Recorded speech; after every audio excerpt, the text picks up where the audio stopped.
In this video clip, we will be discussing the knee joints. I will cover the articulations, the movements permitted by this joint, and also discuss some of the ligaments which are involved in supporting it. In this animation here, we can see that the knee joint consists of the distal end of the femur articulating with the proximal end of the tibia. In addition, the patella also participates in the knee joint. We often describe this joint as three joints in one. There's an articulation between the femur and the patella, and a tube between the tibia and femoral condyles.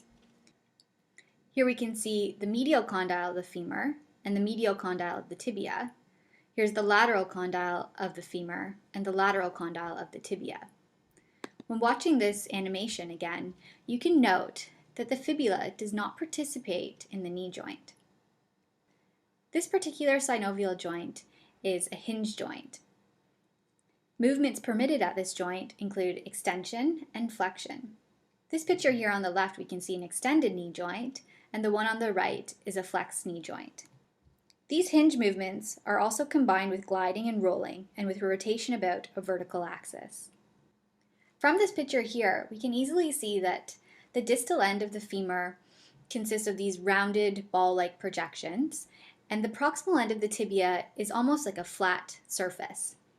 To help increase the congruency between these two bones, we have menisci. In this superior view of the tibia, we can see the menisci. Here we have the almost complete circle-shaped lateral meniscus and the C-shaped medial meniscus.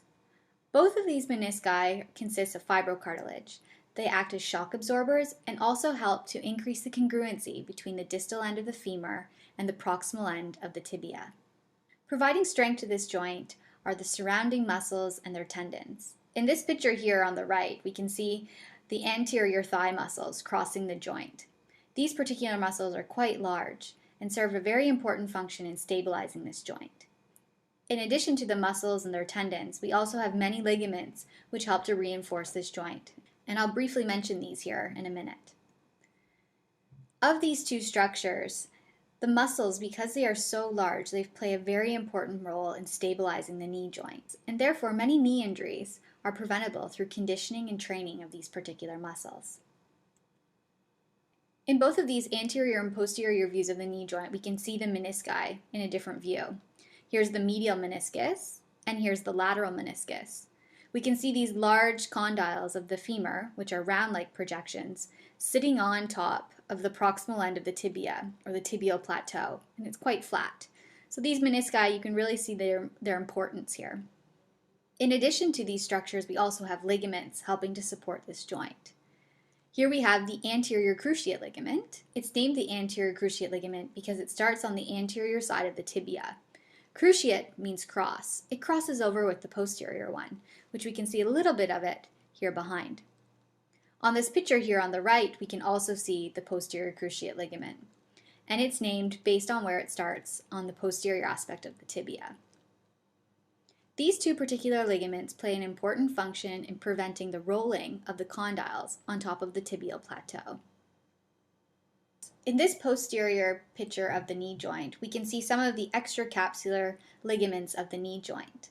Laterally, we have the fibular collateral ligament, which runs from the head of the fibula, you can see here, up towards the lateral epicondyle of the femur. This particular ligament is strong and cord-like. On the medial aspect of the knee joint, we have the tibial collateral ligament, which attaches to the medial condyle of the tibia up towards the medial epicondyle of the femur. These two ligaments are very important in providing stability to the knee joint when we're standing in the extended position. They also permit and limit rotation of the knee. One thing to take note of is that the tibial collateral ligament, here on the medial side, attaches directly to the medial meniscus, whereas the lateral meniscus is not attached to the fibular collateral ligament. This has implications in knee injuries, which we'll discuss in class. At the end of this tutorial, you should be able to answer the following 4 recap questions.